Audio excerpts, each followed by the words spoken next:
বাংলাদেশ থেকে আর টাকা নিতে হয় না এখন। আমরা আসলে ইউজ টু হচ্ছে তোমার শর্টকাট খুঁজে, বুঝছো? হ্যাঁ, আইএলস ছাড়া অনেক এজেন্সি অনেকভাবে নিয়ে যায়, কিন্তু আসলে তোমাকে এমন দেশে নিয়ে যাবে যেখানে হয়তো জব ভালো নাই। আমার প্রথম টার্গেট ছিল লন্ডন। মানে এই খরচের মধ্যে তুমি এরকম। মানে গেছো? আমি রিদওয়ানুল হক আইমন, আমাকে আইমন নামেই চেনে সবাই। তো আমি এইচএসসি কমপ্লিট করছি 2020 সালে চট্টগ্রাম বিএফ শাহীন কলেজ থেকে।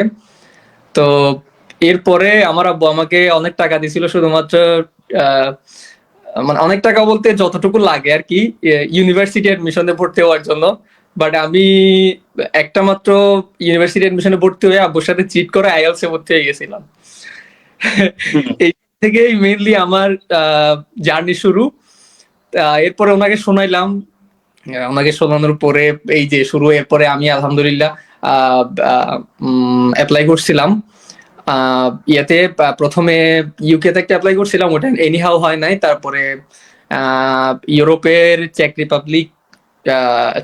রিপাবলিকে অ্যাপ্লাই করছি, এবং আলহামদুলিল্লাহ এখন ইউরোপের চেক রিপাবলিকে আছি। আর এখন আমি এখানে আছি অলমোস্ট 8-9 মাস হবে, এবং আমার 2 সেমিস্টার কমপ্লিট হচ্ছে আর কি। আমি চেক প্রজাতন্ত্রের second largest city Borno city, এটাকে বর্নো বলে। রাজধানী হচ্ছে প্রাগ। সেকেন্ড লার্জেস্ট সিটি আমাদের যেমন চট্টগ্রাম সেকেন্ড লার্জেস্ট, এখানে সেকেন্ড লার্জেস্ট হচ্ছে বর্নো। তো আমি বর্নো সিটিতে আছি। আর আমার ইউনিভার্সিটিটা হচ্ছে, আমরা বাংলাদেশিরা মোস্টলি চিনি এই যে মেন্ডেল, গ্রেগর জোহান মেন্ডেল আছে না, জিন তত্ত্বের জনক। মেন্ডেল হচ্ছে এখানেই থাকতো, এখান থেকেই রিসার্চ করছে, এবং ওর নামেই এই ইউনিভার্সিটিটা মেন্ডেল ইউনিভার্সিটি বর্নো। তো আমি এই ইউনিভার্সিটিতেই আছি আর কি এখন সেকেন্ড সেমিস্টারে। আর আমার সাবজেক্ট হচ্ছে রিজিওনাল ডেভেলপমেন্ট। এটা হচ্ছে আইআর এর একটা সেক্টর বলা যায় আর কি। হ্যাঁ, প্রথমে আমি আসলে এখানে আসার পরে আমার অনেক ভাই ব্রাদার্স, অনেক রিলেটিভ আমার সাথে যোগাযোগ করছে। আমরা আসলে ইউজ টু হচ্ছে তোমার শর্টকাট খুঁজে, বুঝছো? তো সবাই বলে কি আসলে আইএলস কেমনে কি করা যায়, একটু বলো আমাকে। হ্যাঁ, আইএলস ছাড়া অনেক এজেন্সি অনেকভাবে নিয়ে যায়, কিন্তু আসলে তোমাকে এমন দেশে নিয়ে যাবে যেখানে হয়তো জব ভালো নাই, যেখানে এডুকেশনাল বা যে অপরচুনিটি গুলো এগুলো ভালো থাকবে না, অথবা তোমার যে আওতা এটা অনেকটা সংকীর্ণ হয়ে আসবে। তো আমি প্রথমেই বলছিলাম এইচএসসি কমপ্লিট করেই আমি আইএলস এ ভর্তি হয়েছি, এবং আইএলস কমপ্লিট করলাম। আমার আইএলস এ আসলে আহামরি কোনো স্কোর ছিল না, আমার 6 ছিল, যেটা না হইলে 9, 6 ছিল। তো এরপরে আমি আব্বুকে জানাইলাম যে আমি এখন অ্যাপ্লাই শুরু করতে পারি। তারপরে আমি তো বলছিলাম ইউকে লন্ডনে একটা ইউনিভার্সিটিতে অ্যাপ্লাই করছিলাম। তো ওইখানে এনিহাও ওই ইউনিভার্সিটি থেকে রেসপন্স পাইতে একবার দেরি হয়ে যাওয়ার কারণে ওইটা হয় নাই। এরপরে এইখানে অ্যাপ্লাই করা আর কি, চেক রিপাবলিকে। আমার প্রথম টার্গেট ছিল লন্ডন, বুঝছো? কারণ আমার বেস্ট ফ্রেন্ড যে আচ্ছা আচ্ছা। ছিলাম, ও এখন লন্ডনে আছে। আমরা দুজন একসাথেই অ্যাপ্লিকেশন শুরু করছিলাম। অবশ্য ওর চাচা আছে, এবং ওর চাচা ওকে অনেক দিক দিয়ে হেল্প করছে। আর ও স্টুডেন্ট ভিসায় যায় নাই, ওর ওয়ার্ক পারমিটে গেছে। তো এই আর কি। আর আমার সাইডটা হচ্ছে এমন যে আমি আমার ফ্যামিলিতে প্রথম যে আসলে দেশের বাইরে ইয়ে করতে, যে বাইরের জার্নি স্টার্ট করছি। আমার কোনো চাচা মামা খালো নাই যে আমাকে একটু সাপোর্ট করবে, আমি পুরোটা নিজে দৌড়াই করছি আর কি, বুঝছো? তো বুঝতে পারছি। ইনফরমেশন বিদেশের এই পড়াশোনার ভাবনাটা প্রথমে কখন আসে তোমার, মানে স্বপ্নটা কখন থেকে দেখা শুরু করে? তোমার কি অনুপ্রেরণা ছিল কিনা এক্ষেত্রে? এক্ষেত্রে অনুপ্রেরণা বলতে আমি আসলে যখন এইচএসসি করতেছি, তখন আমি ইউটিউবে কিছু চ্যানেল ফলো করতাম। এরপরে চট্টগ্রামে তোমার কিছু এজেন্সি আছে, ওরা নিয়মিত কিছু সেমিনারের আয়োজন করে বিভিন্ন ভালো ভালো হোটেলে, যেমন ধরো রেডিসন ব্লুতে। তো এইগুলোতে আমি জয়েন করতাম, সেমিনার গুলাতে। তারপর দেখতাম, তারপর অনেকজন আসতো যাইতো, ওদের সাথে কথা হইতো বিভিন্ন অপরচুনিটি সেই। পরে ওইখান থেকে আসলে কাইন্ড অফ মাথার মধ্যে ভূত ঢুকে গেছে। আরেকটা কথা, আমি যে বাসায় থাকি, আমাদের উখিয়া যেখানে বাসা, আমাদের পাশের বিল্ডিং এ তোমার কানাডা থেকে একটা ফ্যামিলি ছিল, বুঝছো? ওরা এনজিও তে কাজ করতো। আচ্ছা। তো ওই ফ্যামিলিটাই আমার মেইন অনুপ্রেরণা বলা যায়। ওরা, আমি যখন ক্লাস 9 এ ছিলাম তখন মনে হয় ওরা প্রথম আসছে, 1 বছর 2 বছর ছিল মনে হয়। তো ওরা যখন আসে তখন থেকে আমার মনে হইতেছে না, মানে ওদের সাথে যখন কথা বলতাম, আরে আমি কি ইংরেজি কথা বলি, ওদের কথাটাই তো মানে মানে ইয়া। আর ওদের লাইফস্টাইল, ওদের সবগুলো আমার একটু ভালো লাগতো। সবকিছু মিলে আমি ডিসিশন নিলাম যে না, আমি আমার ফার্দার স্টাডিটা আমি দেশের বাইরেই করব, এই আর কি। এবং পরিবারের সমর্থনও ছিল আশা করি। হ্যাঁ, আলহামদুলিল্লাহ পরিবারের সমর্থন ছিল, কিন্তু মাঝখান দিয়ে একটু স্ট্রাগল করতে হয়েছে। এই কাহিনীটাও বলি একটু। মানে ওই যে বললাম না, স্ট্রাগল সবখানেই থাকে। মানে প্রথম যখন ইউকে লন্ডনে হয় নাই না, এরপরে আমি ওইখানে প্রায় মোটা অঙ্কের একটা অ্যামাউন্টের টাকা টিউশন ফি দিয়ে দিছিলাম, যেটা আসতে প্রায় 6-7 মাস লেগে যাচ্ছিল। আমার আব্বু তো আচ্ছা, আমাকে মনে হয় তোর এজেন্সি তোর টাকা খাই ফেলছে রে।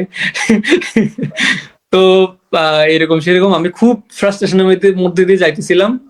তো ফাইনালি টাকাটা রিটার্ন আসছে। পরে আব্বু আমাকে বলতেছিল যে তুমি কি আহ, দেশের বাইরে আদৌ যাবা নাকি এখানে কন্টিনিউ করবা?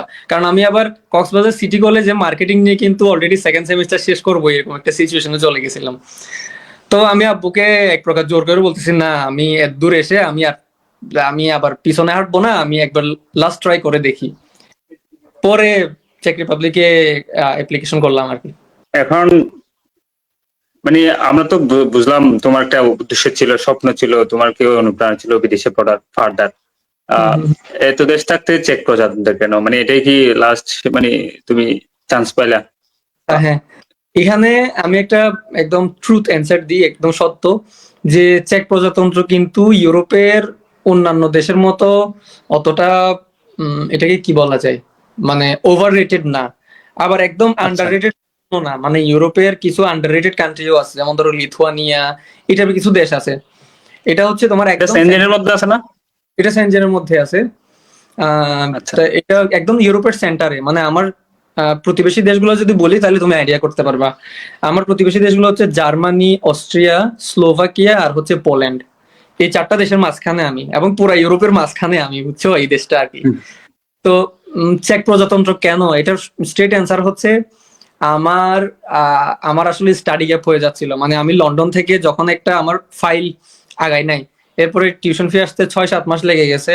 এরপরে আমি জানতাম যে ইউরোপের তুমি যেই দেশেই ফাইল খোলো, যেমন জার্মানির জন্য তখন মনে হয় 12 মাস নাকি 16 মাসের একটা ওয়েট করতে হইতো ইন্টারভিউ এর জন্য, এমবেসিতে ইন্টারভিউ দিতে হবে।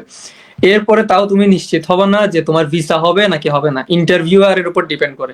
এটাও এরকম ছিল, কিন্তু এখানে তখন ভিসার ইস্যুটা একটু ভালো আছিল, যার জন্য আমি এখানে অ্যাপ্লাই করছি আর কি। হ্যাঁ। এই যে প্রক্রিয়া, তুমি বিদেশ গেলে পড়ছো, এতে তোমার আনুমানিক কি পরিমাণ টাকা ব্যয় হয়েছে বা খরচ হয়েছে?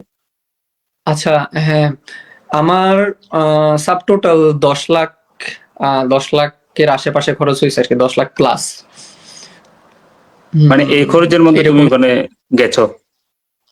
হ্যাঁ, হ্যাঁ, হ্যাঁ, হ্যাঁ, আমি তাহলে এই এখন যে পড়ালেখা করছে এর খরচ বা থাকছো, এটার একটু যদি ধারণা দিতা।